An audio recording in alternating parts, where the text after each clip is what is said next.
it doesn't pass the laugh test for anybody who's actually worked in this world. And that is former FBI agent Michael Feinberg blasting Tulsi Gabbard, Donald Trump's director of national intelligence. Hello, everybody. David Shuster here. Tulsi Gabbard is getting shredded after she joined the FBI for a raid in Georgia at a Fulton County Election Center warehouse. Donald Trump continues to insist, with no evidence, that fraud cost him the 2020 election. So at Trump's direction, 6 years after losing to Joe Biden, the Justice Department just dispatched FBI agents to raid a Georgia election center. Fulton County officials say the agents, armed with a search warrant, were seizing records related to the 2020 elections, including ballots. Gabbard was photographed joining the FBI in the raid. It is inexplicable that why she was there. There is literally no legitimate reason that she should have been on site. And there's a couple reasons for that. First of all, this was collection of evidence. There is nothing there that cannot be reported to Tulsi Gabbard once they have processed it, analyzed it, and finished doing whatever they were doing on site. Again, it is unheard of for non-law enforcement personnel to take place in the execution of a search warrant. But not only did Gabbard take part in the execution of the search warrant, Gabbard also climbed into an evidence truck, seemingly alone, with the Georgia ballots. At one point, she was in a truck with box loads of what are apparently ballots, which means if she was alone, she is going to need to be on the chain of custody for those ballots and explain to defense counsel why she was with them and what she was doing. In other words, Gabbard will face courtroom questions in any civil lawsuits or criminal cases involving the ballots. For that reason, along with the fact that Gabbard is a government manager and not part of the FBI, legal experts say it's unheard of for anyone in her position to join the FBI in a raid. The Trump administration issued this explanation, which was reported by MS Now. This is per a Trump administration official. Director Gabbard has a pivotal role in election security and protecting the integrity of our elections against interference, including operations targeting voting systems, databases, and election infrastructure. She has and will continue to take action on President Trump's directive to secure our elections and work with our interagency partners to do so. And that's fine. But this raid and whatever investigation the Trump administration is pursuing is looking back at an election from 6 years ago. That election was litigated repeatedly. And in Georgia, 3 separate vote and ballot counts in Fulton County all verified Joe Biden's victory. This is a criminal investigation. It is looking at past conduct. Even if we believed that Tulsi Gabbard should be involved in law enforcement actions relating to the security of our elections, that is only something that she would be doing if there was something happening presently or in the future. The fear, of course, is that Donald Trump, still steamed about losing the 2020 election, is looking to invalidate present or future election systems and voting methods or keep Democratic votes from counting. Trump's obsession and anger over the 2020 election he lost boiled over in public most recently in Switzerland during a speech at an economic summit. People will soon be prosecuted for what they did.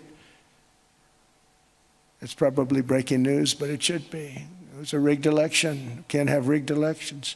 Joe Biden won the popular vote in 2020 by more than 7 million votes. In the Electoral College, it was 306 to 232. At the time, Trump pressured Georgia officials, including the Republican Secretary of State, to find Trump the votes he needed. So, look, all I want to do is this. I just want to find 11,780 votes, which is one more than we have, because we won the state. Trump was later indicted in Fulton County, Georgia, on charges related to alleged election interference. The case was dismissed after Trump won the 2024 presidential election.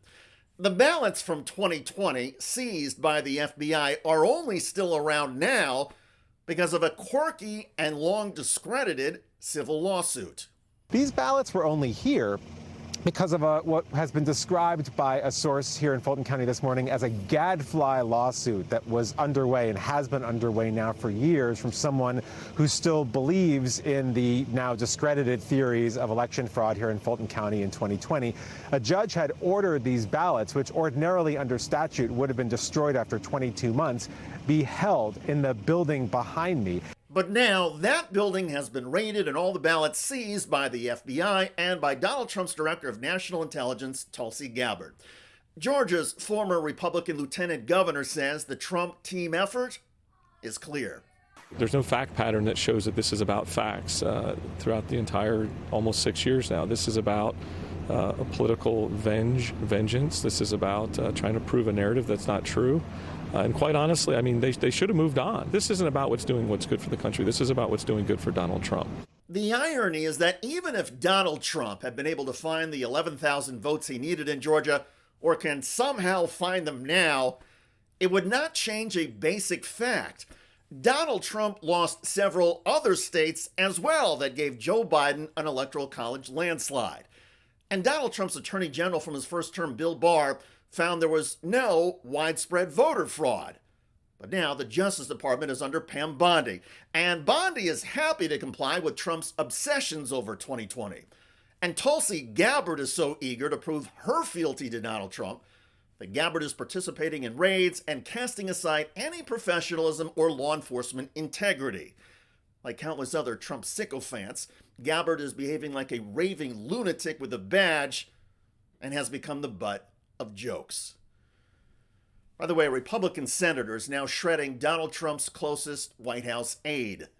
Stephen Miller never fails to live up to my expectations of incompetence. That was Republican Senator Tom Tillis of North Carolina calling Trump White House aide Stephen Miller incompetent. Stephen Miller is in the same boat. This guy, after doing the stupid comments he made about Greenland getting the president in a difficult circumstance, is one of the people that came out publicly and said that this guy was a terrorist before he had even talked with anybody on the ground, and that's clearly not the case now. Senator Tillis is also ripping Department of Homeland Security Secretary Kristi Noem. I think that what she's done in Minnesota should be disqualifying. She should be out of the job.